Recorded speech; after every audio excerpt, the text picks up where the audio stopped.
Hello everyone, welcome back to the channel. In today's video, I'm going to show you how to watch movies on YouTube TV. For that, you need to come to YouTube TV and you need to simply log in into your account. Now, in order to watch movies, on the home page, you can either just scroll down and here you will be able to see all of the movies and TV series that you can watch with the premium subscription of YouTube TV.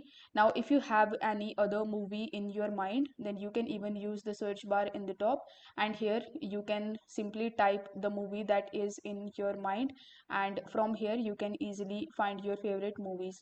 Now, once you click on the search option, by default you will have the movies tab as well. So if you click on it, it will give you the list of all of the movies that you can watch on YouTube TV.